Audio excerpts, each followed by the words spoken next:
Hi, I'm Hannah Martinez, and this is the story of how my graduation day changed everything between me and my parents. But to understand that moment, I need to take you back to where it all started. 4 years ago, in the cramped living room of our 2-bedroom apartment in East Cleveland, Ohio. The acceptance letter from Ohio State University sat on our scratched coffee table like a foreign object. The autumn rain pelted against our thin windows, and the radiator clanked its familiar tune of barely adequate heating. My mom, Rosa, sat in her favorite worn armchair, still wearing her hospital scrubs from her double shift as a nursing assistant. Her dark hair was pulled back in a messy bun, and exhaustion lined her face like a road map of all the overtime hours she'd worked to keep us afloat. "Hannah, mija," she said, her voice carrying that particular tone of weary skepticism I'd grown accustomed to. "We've talked about this. College is for rich kids. People like us, we work with our hands." My dad, Carlos, looked up from his phone where he'd been scrolling through job postings. At 45, he'd been laid off from the manufacturing plant 6 months earlier, and the stress had carved new lines around his eyes. "Your mom's right, Hannah. I've been looking for work for months. You know what nobody's asked me for? A degree. They want experience. Skills you can actually use." I held the letter in my hands, feeling its weight, not just the paper, but everything it represented. At 18, I was the first person in my family to even consider college. My older brother Miguel had gone straight into construction after high school, and my younger sister Sophia was already talking about cosmetology school. "But Dad, I got a partial scholarship, and I can work part-time to help with the rest," I said, trying to keep the desperation out of my voice. "Business administration. It's practical. I can help small businesses, maybe even start my own someday." Carlos let out a bitter laugh. "You think some piece of paper is going to make you better than us? I've been working since I was 15, and I've seen plenty of college kids come and go at the plant. Half of them couldn't tell you which end of a wrench to hold." The room fell silent, except for the rain and the radiator's complaints. Our neighbor's TV was playing some telenovela through the thin walls, and I could smell Mrs. Gonzalez's cooking from the apartment next door. The familiar comfort of cumin and cilantro that usually made me feel safe. But right now, I felt like I was drowning. "Hannah," my mom said more gently, "we're not trying to hurt you. We just don't want you to waste 4 years of your life chasing something that won't put food on the table. Look at your prima Elena. She went to community college for 2 years, spent all that money, and she's still working at the grocery store." I thought about Elena, my cousin who'd always been held up as a cautionary tale. But what my parents didn't mention was that Elena had dropped out after getting pregnant, that she'd never really given college a fair chance. I wanted to say this, but I knew it would only make things worse. 4 years, my dad continued, shaking his head. 4 years you could be earning money, learning real skills. And then what? You'll be drowning in debt, competing with thousands of other kids who have the same piece of paper you do. I looked around our small living room, at the secondhand furniture, the stack of unpaid bills on the kitchen counter, the photo of my grandparents who'd worked in the fields their entire lives. I understood their fear. Education had never been the path to success in our family. Hard work, loyalty, and staying close to home. Those were the values that had gotten us this far. But something inside me burned brighter than their doubt. Maybe it was stubborn teenage defiance, or maybe it was genuine belief in something bigger than what I'd always known. "I'm going to do it," I said quietly. "I'm going to prove that this matters." My mom's face softened with something between pity and frustration. "Mija, the world doesn't care about your dreams. It cares about what you can do, what you can produce. Nobody's going to care about your degree." Those words hit me like a physical blow. Nobody cares about your degree. They echoed in my head as I went to my shared bedroom, where Sophia was already asleep, her textbooks scattered across her side of the small space we'd carved out for ourselves. I sat on my bed, looking out the window at the neighborhood I'd grown up in. The streetlights illuminated the cracked sidewalks and the chain-link fences that separated our small yards. This was home, but it was also everything I wanted to grow beyond. Not because I was ashamed of it, but because I knew I had more to offer the world. That night, I made a decision. I would go to Ohio State. I would prove them wrong. Not to hurt them, but to show them, and myself, that sometimes taking a risk on education, on dreams, on the possibility of something different, could actually pay off.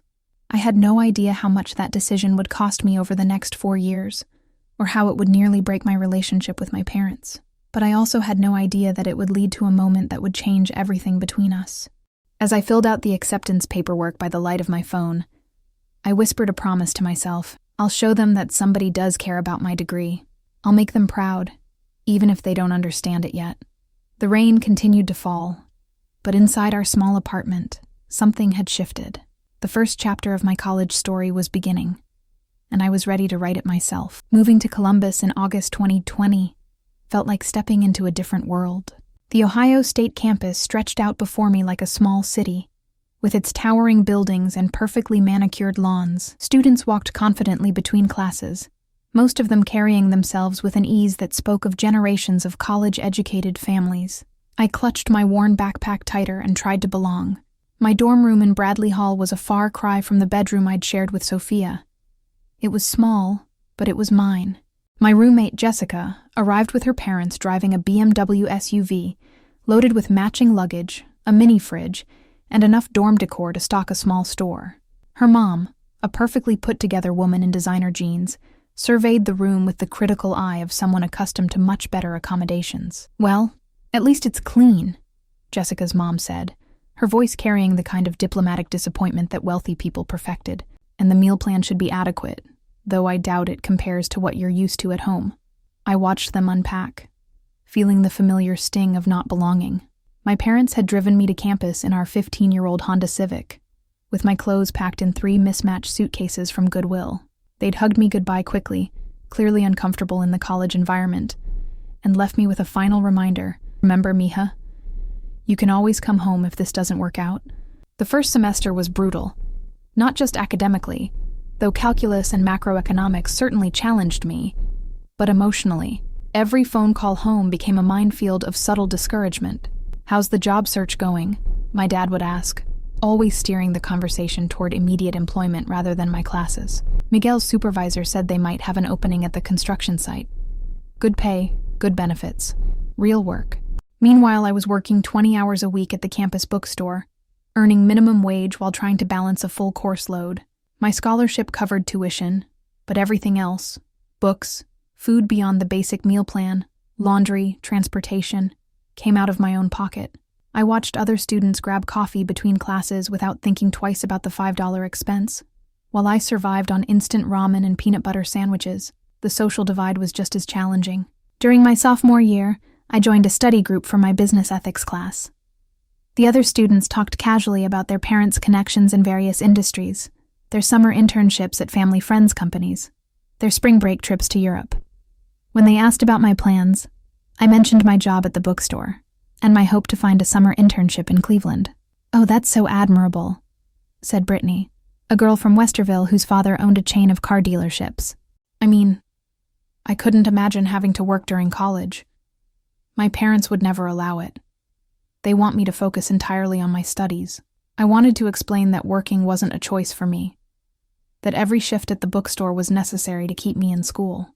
But I just smiled and nodded, adding it to the growing list of things that made me different from my classmates. The worst part was the phone calls home. Every conversation felt like a slow erosion of my resolve. "Hannah, your prima Elena got promoted to assistant manager at the grocery store," my mom would say during our weekly calls. "She's making decent money now, and she didn't have to spend 4 years studying to get there." "That's great for Elena," I'd respond, trying to keep the frustration out of my voice. "But I'm learning so much here. My business law professor says I have real potential for—" "Potential doesn't pay bills, Mija," my dad would interject if he was listening. "We're not trying to discourage you, but we see you struggling. You're working yourself to death, and for what? A piece of paper?" By junior year, the pressure was mounting from all sides. My grades were solid. I'd maintained a 3.7 GPA despite working and the constant financial stress. But I felt like I was living in 2 different worlds. At school, I was surrounded by opportunity and possibility. At home, I faced a wall of skepticism and practical concerns. The breaking point came during Thanksgiving break of my junior year. I'd been accepted into the dean's list for the 3rd consecutive semester, and I was excited to share the news. I walked into our apartment with the certificate in my hand, expecting at least a small celebration. "What's this?" my mom asked, looking at the certificate with confusion. It's the dean's list, I explained, my excitement dimming slightly. It means I'm in the top 10% of my class. It's a big deal, Mom. It shows that I'm really succeeding. My dad looked up from his dinner. He'd finally found steady work at a warehouse, but the physical toll was evident in his slower movements and the permanent weariness in his eyes. That's nice, Mija, but what does it mean for getting a job? It means employers will take me seriously, I said, my voice rising slightly. It means I'm proving that this education is worth something. Carlos set down his fork and looked at me with the kind of tired patience that parents reserve for children who refuse to understand reality. Hannah, you've been in school for 3 years. 3 years. Your brother Miguel bought a house last month. He's got a steady job, benefits, a future. And you're excited about a piece of paper that says you're a good student? The words stung, because they echoed my own moments of doubt. I'd been at Ohio State for 3 years, and what did I have to show for it? I was deeper in debt than when I'd started, exhausted from constantly working, and no closer to the successful career I'd envisioned. Miguel didn't have to prove himself to anyone, I said, my voice sharper than I intended. He walked into a job because he's a man in construction. I have to work twice as hard to get half the recognition. Recognition? My mom's voice rose. Hannah, we're not against you. We just want you to be realistic. You're killing yourself for something that might not even matter in the end. That night, lying in my childhood bed, I stared at the ceiling and wondered if they were right. Maybe I was chasing something that would never materialize. Maybe I was too proud to admit that their practical approach to life was better than my idealistic dreams. But when I returned to campus after break, something had hardened inside me. I threw myself into my studies with renewed determination. I joined the Business Student Association, took on leadership roles in group projects, and started building relationships with professors who saw my potential. Professor Williams, who taught my strategic management class, pulled me aside one day after class. Hannah, you have something special. Your insights are mature, your work ethic is exceptional, and you have a perspective that many of your classmates lack. Have you considered applying for the Outstanding Student Award? I'd heard of the award. It was given to one graduating senior who demonstrated exceptional academic achievement combined with leadership and community service. The winner was recognized at commencement, and it often led to job opportunities and graduate school scholarships. I don't know if I'm qualified, I said, thinking about my classmates with their perfect GPAs and impressive family connections. Hannah, Professor Williams said seriously, you're exactly what this award is designed to recognize. You've overcome significant challenges to excel academically, and you've done it while maintaining your integrity and helping others. I hope you'll consider applying. That conversation planted a seed of possibility. For the first time since starting college, I began to believe that my hard work might actually lead to something meaningful, something that would prove to my parents and to myself that education could be transformative. Senior year arrived with a mixture of excitement and terror. I was so close to finishing, but the financial pressure was mounting. My parents had made it clear that their support would end with graduation, and I needed to have a plan that would lead to immediate employment. 1 more year, I told myself, as I submitted my application for the Outstanding Student Award. 1 more year to prove that this was all worth it. I had no idea that this decision would lead to the most important moment of my life. Senior year hit like a tsunami of deadlines, decisions, and mounting pressure. It was September 2023, and the campus was buzzing with the nervous energy of students who suddenly realized that college was about to end, and real life was about to begin. For me, that realization came with the added weight of knowing that I had to make my parents' 4-year investment of skepticism pay off. The Outstanding Student Award application sat on my desk for weeks. Every time I looked at it, I heard my father's voice. Nobody cares about your degree. The application required 3 essays, 5 letters of recommendation, and a comprehensive portfolio of my academic and extracurricular achievements. It felt presumptuous to even consider myself worthy of such recognition. My roommate senior year was Maria, a pre-med student from Columbus whose parents were both doctors. She found me staring at the application one evening in October, when the Ohio air had turned crisp and the leaves were painting the campus in brilliant oranges and reds. "Are you going to apply, or just stare at it until the deadline passes?" she asked, settling into her desk chair with her organic chemistry textbook. I don't know, I admitted. What if I'm not good enough?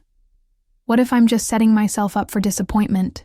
Maria looked at me with the kind of directness that medical students perfect early in their training. Hannah, you've been on the dean's list for 6 straight semesters. You're president of the Business Student Association. You volunteer at the Community Literacy Center every weekend. You work 20 hours a week and still maintain a 3.85 GPA. If you're not good enough, then nobody is. That night, I called my mentor, Professor Williams, who had moved from strategic management to teaching senior capstone courses. Professor, I'm having doubts about the application. Maybe I should focus on just finishing strong and finding a job. Hannah, he said, his voice carrying the authority of someone who'd taught hundreds of students over the years. I've been at this university for 15 years. I've seen students from every background imaginable. You represent everything this award is designed to recognize. You've not only succeeded academically despite significant challenges, but you've done it while maintaining your values and helping others. Don't let imposter syndrome rob you of an opportunity you've earned. I submitted the application on a cold November evening, just hours before the deadline. As I clicked send, I felt a mixture of relief and terror. I'd laid out my entire college experience on paper. The struggles, the victories, the way I'd fought to prove that education could be transformative for someone like me. The months that followed were a blur of senior year activities mixed with job hunting stress. I sent out dozens of applications, had several interviews, and received a handful of rejections. Each no felt like proof that my parents had been right, that my degree wouldn't open the doors I'd hoped it would. In February, I received an email that changed everything. It was from Dr. Jennifer Morrison, the Dean of the College of Business. Dear Hannah, I'm pleased to inform you that you have been selected as this year's recipient of the Outstanding Student Award. This recognition comes with a $5,000 scholarship and the honor of being featured as the student speaker at the college's commencement ceremony. Congratulations on this well-deserved achievement. I read the email 3 times before it sank in. Then I called Maria, who screamed so loudly that half the dorm probably heard her. Then I called Professor Williams, who said he'd known all along that I would win. But the call I was most nervous about was the one to my parents. Mom, I have some news, I said, trying to keep my voice steady. Please tell me you're not pregnant, she said, which was such a mom response that I almost laughed. No, Mom. I won an award. A big one. I'm going to be the student speaker at graduation. There was a pause. What kind of award? The Outstanding Student Award. It's given to one student out of the entire business college. They're recognizing me for academic excellence and leadership. That's wonderful, Mija, she said. But I could hear the confusion in her voice. What does it mean? It means I'll speak at graduation. In front of everyone, including the families. I took a deep breath. I really want you and Dad to be there. Another pause. Of course we'll be there. We wouldn't miss your graduation. But Hannah, speaking in front of all those people. Are you sure you want to do that? The doubt in her voice was familiar, but this time it didn't shake my confidence. Yes, Mom, I'm sure. The speech became my obsession for the next 3 months. I wrote and rewrote it dozens of times, trying to capture everything I'd learned, everything I'd overcome, and everything I hoped to inspire in others. I practiced in my dorm room, in empty classrooms, and during long walks across campus. The theme I kept returning to was proof that education could be transformative, proof that taking risks on dreams could pay off, proof that sometimes the people who doubt you most are the ones who need to see you succeed. 2 weeks before graduation, I received a job offer from a consulting firm in Cleveland. The salary was more than my parents had ever made, and it came with benefits and opportunities for advancement. When I called to tell them, my dad was quiet for a long moment. That's good money, Mija, he said finally. Real good money. It's because of the degree, Dad. Because of everything I learned here. Maybe so, he said. But I could hear something shifting in his voice. Maybe so. The night before graduation, I couldn't sleep. I kept thinking about that 18-year-old girl who'd sat in our cramped living room 4 years ago, holding an acceptance letter and dreaming of proving everyone wrong. Tomorrow I would stand in front of thousands of people and tell my story. My parents would be in the audience, and for the first time in 4 years, I truly believed they would be proud.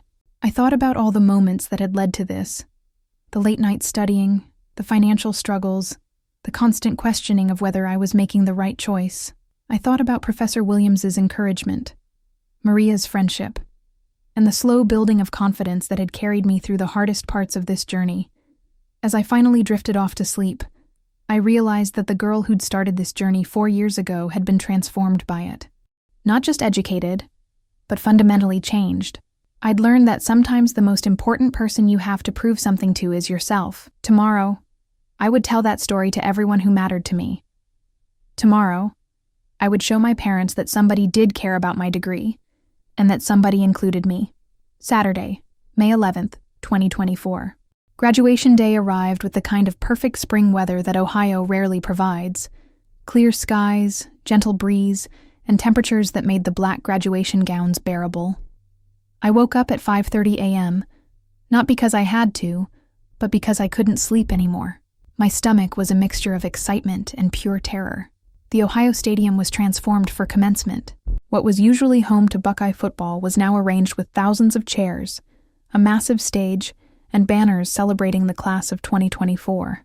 As I walked across campus in my cap and gown, I saw families arriving early to claim good seats, cameras ready, proud smiles already in place. My parents had driven up from Cleveland the night before, staying in a modest hotel near campus.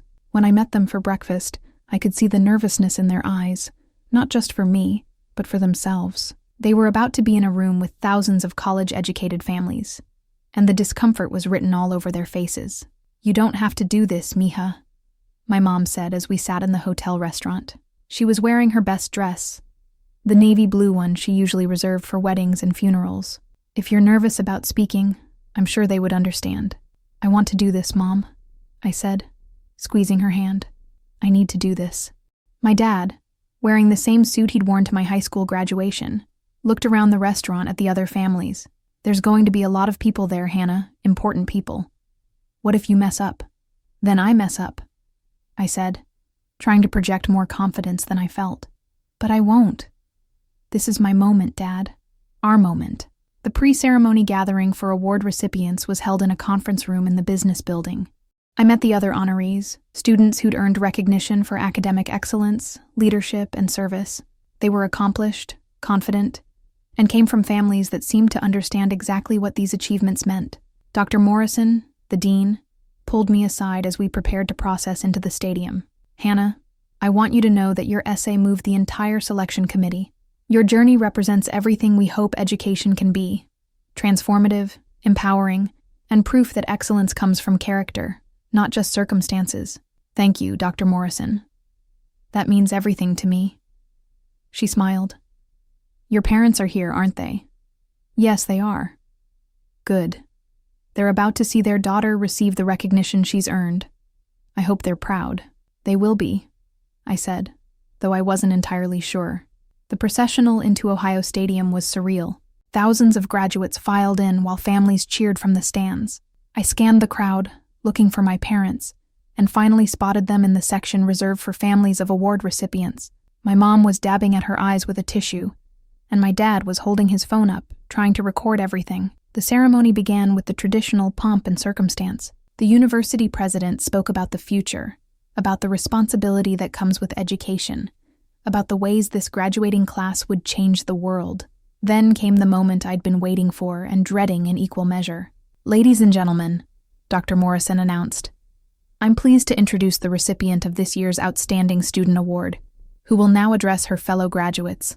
Please welcome Hannah Martinez." The applause was thunderous as I walked to the podium. My hands were shaking slightly, but my voice was steady as I began. "Dean Morrison, distinguished faculty, proud families, and fellow graduates. 4 years ago, I sat in my family's living room in East Cleveland, holding an acceptance letter to Ohio State. When I told my parents I wanted to go to college, they said something that has driven me every day since.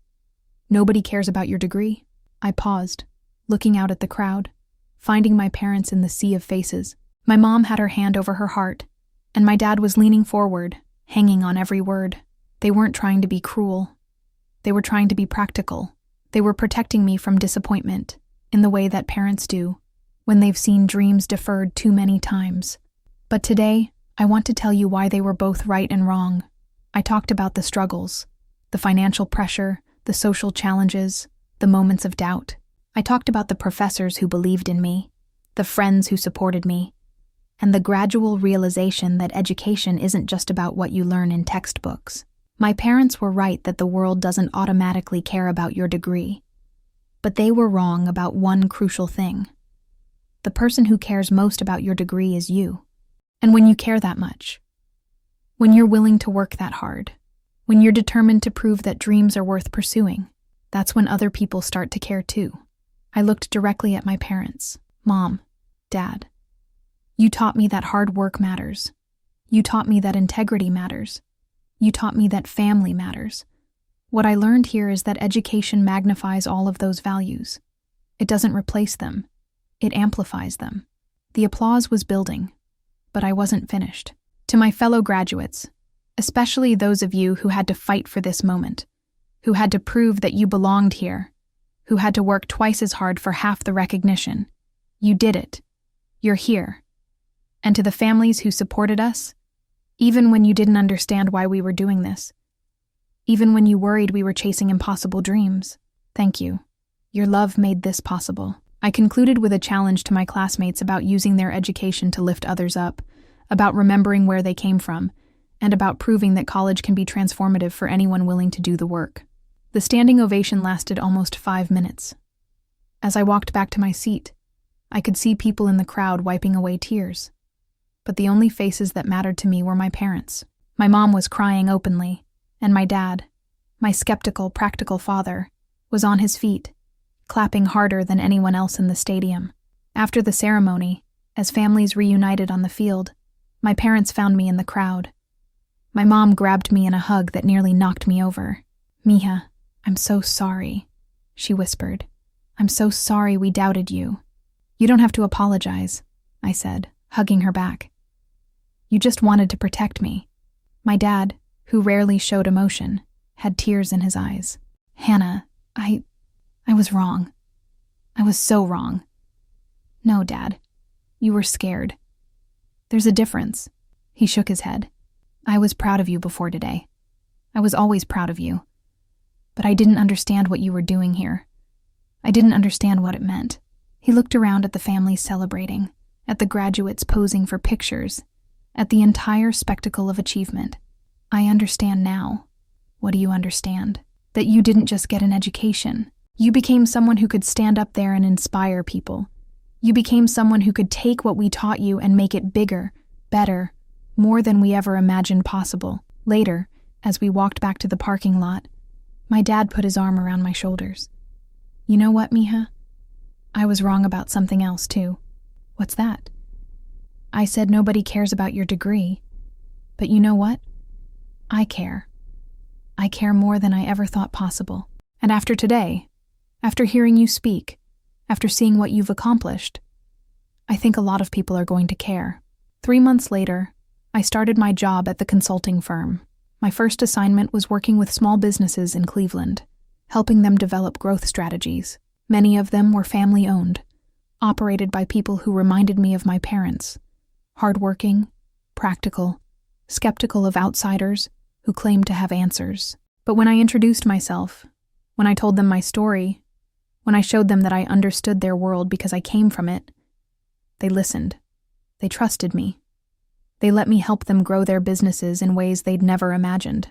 My parents still don't fully understand everything I learned in college, but they understand that their daughter found her voice, found her purpose, and found a way to honor both where she came from and where she was going. Sometimes at family dinners, my dad will tell the story of graduation day to anyone who will listen. He'll talk about how proud he was, how amazed he was, how wrong he'd been about college.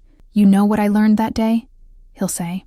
"I learned that sometimes the biggest gift you can give your children is teaching them to prove you wrong."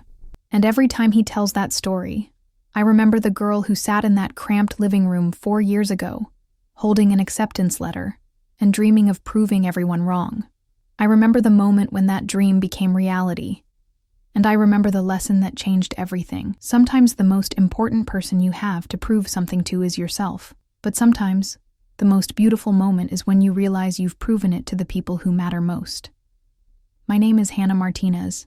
I'm a first-generation college graduate, a business consultant, and the daughter of two people who taught me that love sometimes sounds like doubt, but it always leads to pride. This is my story, and I'm proud to own every word of it.